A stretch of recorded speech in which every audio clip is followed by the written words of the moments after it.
7 bonnes raisons de choisir Voyage Antillais.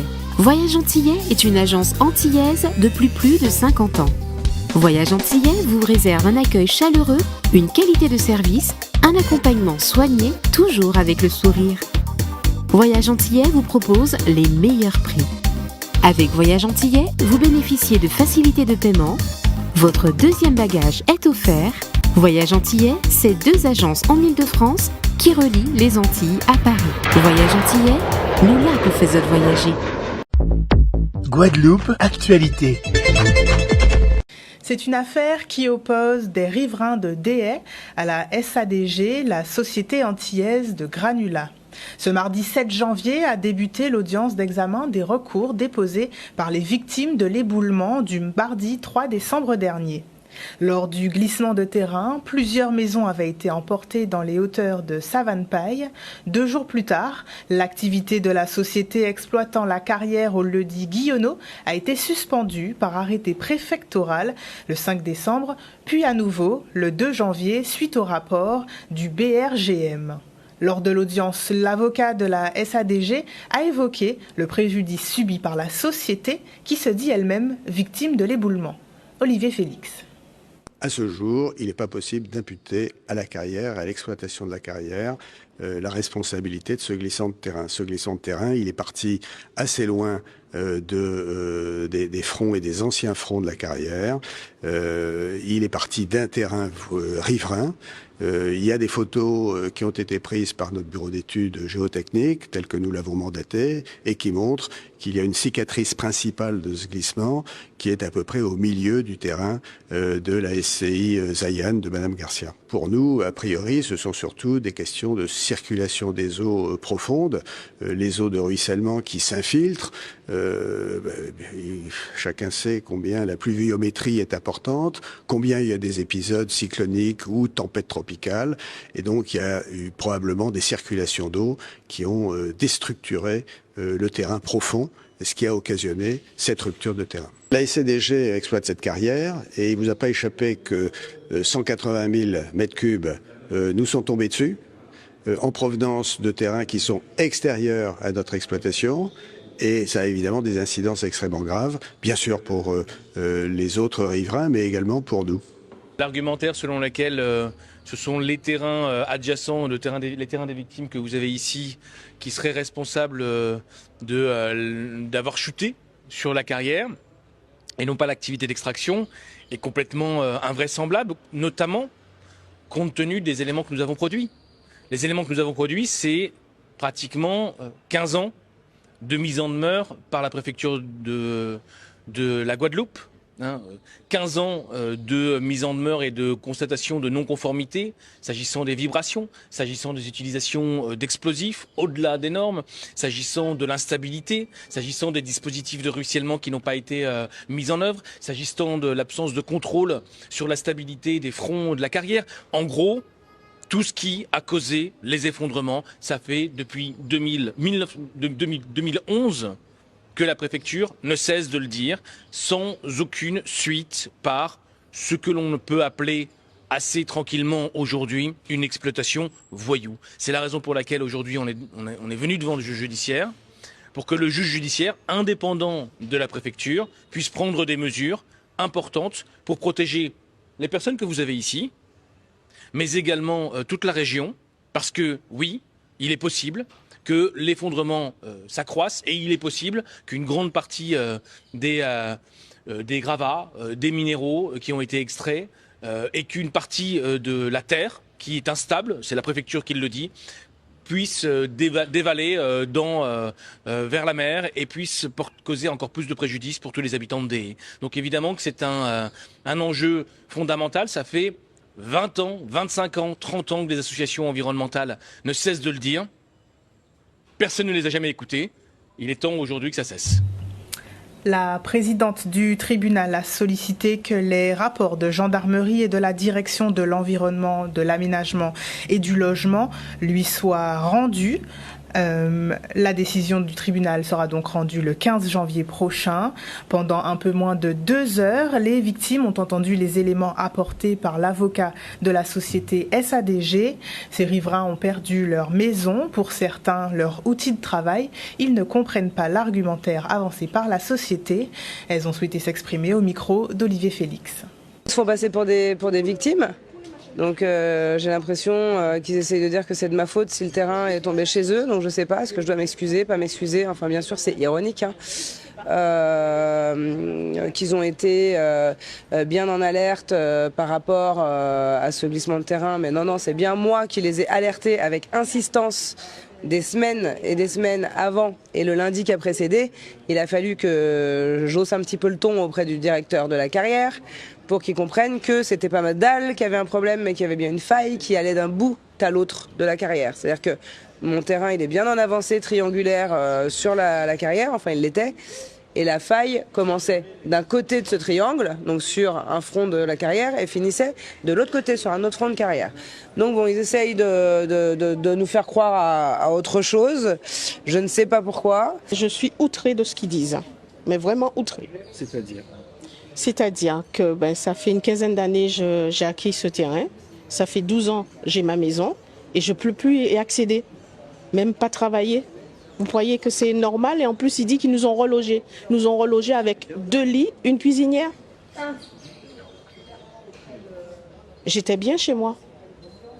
Et pourtant, on les a avertis pendant des années que ça va tomber. Ils ne nous ont pas écoutés, ils ont fait sourd d'oreille. Il est bien dit, et d'ailleurs l'avocat l'a bien dit, que les tirs, c'était pas une science exacte et qu'il y avait quelques fois où ça avait des taux vibratoires avaient été dépassés. Moi, je peux le confirmer. La première fois qu'ils sont venus poser un sismographe chez moi, j'avais effectivement demandé à la personne en charge du sismographe quel chiffre maximum je devais voir apparaître sur la machine en question. Le chiffre maximum, c'était 10. Ce jour-là, on est monté à 22. Alors, quand ils parlent de 2-3 fois où possiblement les tirs ont été plus forts, ils ont été au double.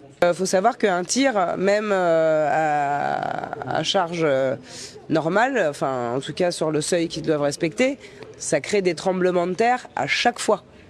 C'est-à-dire que c'est beau, on a l'habitude des petits micro-séismes, on a déjà tous senti ici en Guadeloupe. Les micro-séismes qu'on sent ici en Guadeloupe, ils sont ridicules par rapport aux tremblements de terre que chaque tir de mine crée au niveau de ma maison et des voisins quand même. Donc quand on est au double, il faut vraiment s'imaginer que nous, il y a des bouteilles qui tombent sur la table. Voilà. Des parcelles saccagées, des agriculteurs désemparés. À Belle-Plaine-Sainte-Rose, le conflit foncier qui oppose 2 groupes d'exploitants agricoles se poursuit. Depuis plusieurs années, la SAFER Guadeloupe tente de résoudre un différend au sujet de terres dûment acquises. Les agriculteurs souhaitent à nouveau jouir de leurs terres et travailler dans le calme. Ils se sont exprimés au micro de Charlie Dagonia. Nous avons un fameux syndicat qui s'appelle le syndicat des petits planteurs, qui est représenté par M. André Guillon, qui met des troubles illicites par de contestation de titres de propriété que nous sommes propriétaires. Aujourd'hui, comme il y a longtemps que M. Guillon fait ces genres d'actions, même moi j'étais impacté par M. Guillon dans les années, il y a environ 4-5 ans. Aujourd'hui, c'est toujours la même chose, les choses qui ne s'arrêtent pas. Donc ces menaces verbales, ces menaces venir sur l'exploitation, écraser l'exploitation. Non, aujourd'hui nous disons que il faut que ça s'arrête. Mon père est présent depuis 50 ans, je dirais même plus de 50 ans, puisqu'il a toujours exploité cette terre en accord avec la SAFER. Et c'est un terrain que j'ai toujours connu depuis mon enfance, on avait tout. On avait tout jusqu'à il y a à peu près un mois où, sans nommer de nom, mais vidéo à l'appui, un monsieur sur un tractopelle a, je dirais, nettoyé notre terrain agricole, mais je dis bien le mot nettoyer. Voilà, ce monsieur Guillon fait valoir qu'il aurait un titre qui date de l'histoire, de la colonie. Et nous, on a toujours voulu qu'il nous donne ce titre. Et nous, on a un titre de propriété. Ces terrains ont été acquis dans les années 81 par la SAFER. C'était était aux mains des usiniers. Maintenant, nous, on veut simplement, on a un titre, on vend les terrains aux agriculteurs pour qu'ils puissent exploiter. Voilà, lui, il est mécontent. Il y a une tranchée qui a été faite sous l'entrée de la parcelle, de telle façon à ce qu'on ne puisse plus accéder sous cette entrée, parcelle que j'ai rebouchée avant hier. Tranchée que j'ai rebouchée avant hier. Et ces messieurs sont revenus avec ce même tractopelle pour refaire juste après, pendant que j'étais en train de reboucher, pour refaire cette tranchée. Donc voilà, on subit ce genre d'affront. Mon papa a 87 ans, il s'est toujours battu pour défendre les terres de Guadeloupe, pour défendre l'agriculture, parce que c'est un agriculteur. C'est dommage quand même qu'on arrive à de telles exactions, puisque vous saccagez des parcelles, et on se demande pourquoi il fait ça. Moi, j'ai demandé, on a fait plusieurs réunions avec le maire de Sainte-Rose, avec son fils de député Tolassi, pour trouver une solution amiable, pour savoir qu'est-ce qu'il veut, qu'est-ce qu'il souhaite, et puis qu'on puisse trouver une solution. Nous faisons appel au président de région, nous faisons appel au président de département, toutes les institutions qui ont la main sur la Guadeloupe, afin qu'ils puissent nous donner la tranquillité, parce qu'on nous besoin de travailler. Nous disons un mot fort, la famille Guillaume, foutez-nous la paix, c'est ce que nous voulons, d'accord, qu'ils nous foutent la paix pour qu'on puisse travailler correctement sur nos exploitations. Un marché local de la cocaïne est-il en train de s'installer aux Antilles? Depuis plusieurs années maintenant, la Guadeloupe sert de porte d'entrée aux drogues qui transitent vers l'Europe. Le narcotrafic prend de l'ampleur sur l'archipel, si bien que le 30 décembre dernier, plus de 2 tonnes de cocaïne en provenance de la Guadeloupe ont été interceptées sur le port du Havre. Dans le rapport de la commission d'enquête sénatoriale sur l'impact du narcotrafic en France, le sénateur Jérôme Durin présente les mesures à prendre pour remédier au phénomène. Une conférence débat sur le thème du narcotrafic en Guadeloupe s'est tenue ce lundi 6 janvier à la salle Rémy Nansouta à Pointe-à-Pitre. Un reportage d'Olivier Félix. Notre commission d'enquête qui a rendu ses conclusions le 14 mai 2024 a identifié la zone Caraïbes, Guyane, Antilles comme une zone essentielle, une plaque tournante pour l'acheminement du produit stupéfiant de la cocaïne vers l'Europe et comme un endroit où la criminalité liée au narcotrafic est particulièrement intense, avec une circulation des armes, avec une quantité de stupéfiants qui entrent en Guadeloupe, qui y restent, qui sont consommés et qui concentrent, qui résument un peu ce que notre commission d'enquête a identifié par ailleurs au plan national. On est invité par le Sénat sur la présentation d'un rapport sur la lutte contre le narcotrafic. C'est normal que nous soyons là et qu'il y ait des propositions aujourd'hui pour renforcer les moyens, pour faire en sorte que nos territoires, que nos jeunes, que nos enfants, que les parents soient mieux protégés par rapport à cela. Oui, nous sommes partisans de cela. Et nous disons qu'il faut encore continuer à travailler parce qu'il y a d'autres dispositifs à mettre en place pour accompagner les parents, pour accompagner l'éducation nationale, pour accompagner les maires que nous sommes, de façon à pouvoir faire en sorte que les petites mains, faire en sorte que nos jeunes de 14 ans, de 12 ans, de 13 ans, qui vont vers ces dealers, eh bien, trouvent d'autres solutions, d'autres voies que d'aller vers cette économie criminelle, que nous puissions leur offrir d'autres perspectives. Et ça, c'est important, effectivement, que nos enfants ne soient pas la main-d'œuvre de ces criminels-là.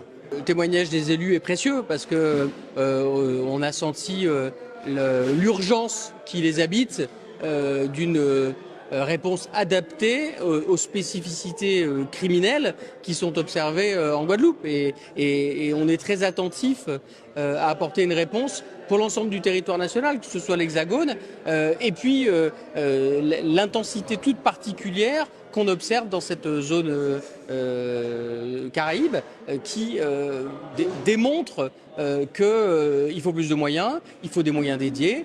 Et d'ailleurs, c'est ce que les autorités qu'on a pu rencontrer aujourd'hui disent, c'est-à-dire qu'on doit encore progresser, mais c'est un constat national et je pense que le débat public et les conclusions du rapport de la commission d'enquête et le texte qu'on a déposé, notre proposition de loi, vont dans ce sens. Donc j'ai espoir que sur les constats, vraiment tout le monde se soit mis d'accord désormais.